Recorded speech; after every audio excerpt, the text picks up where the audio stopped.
اے پیغمبر اپنی بیویوں سے کہہ دو کہ اگر تم دنیا کی زندگی اور اس کی زینت و آرائش چاہتی ہو تو آؤ میں تمہیں کچھ مال دوں اور اچھی طرح سے رخصت کر دوں،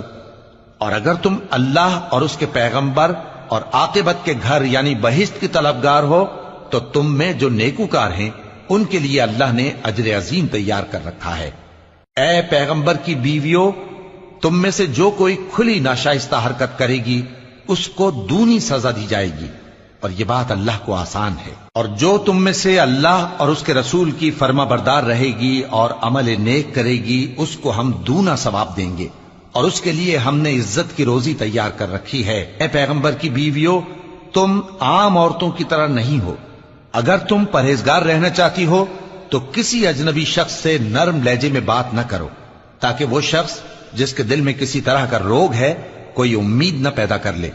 اور دستور کے مطابق بات کیا کرو، اور اپنے گھروں میں ٹھہری رہو، اور جس طرح پہلے جاہلیت کے دنوں میں زیب و زینت کی نمائش کی جاتی تھی اس طرح اظہار زینت نہ کرو، اور نماز پڑھتی رہو اور زکوٰۃ دیتی رہو، اور اللہ اور اس کے رسول کی فرما برداری کرتی رہو۔ اے پیغمبر کی گھر والیوں،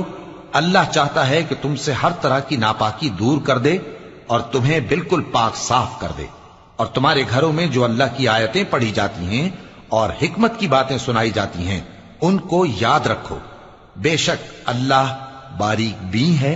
باخبر ہے۔ جو لوگ اللہ کے آگے سر اطاعت خم کرنے والے ہیں، یعنی مسلمان مرد اور مسلمان عورتیں اور مومن مرد اور مومن عورتیں اور فرمانبردار مرد اور فرمانبردار عورتیں اور راست باز مرد اور راست باز عورتیں اور صبر کرنے والے مرد اور صبر کرنے والی عورتیں اور عاجزی کرنے والے مرد اور عاجزی کرنے والی عورتیں اور خیرات کرنے والے مرد اور خیرات کرنے والی عورتیں اور روزے رکھنے والے مرد اور روزے رکھنے والی عورتیں اور اپنی شرمگاہوں کی حفاظت کرنے والے مرد اور حفاظت کرنے والی عورتیں اور اللہ کو کثرت سے یاد کرنے والے مرد اور کثرت سے یاد کرنے والی عورتیں۔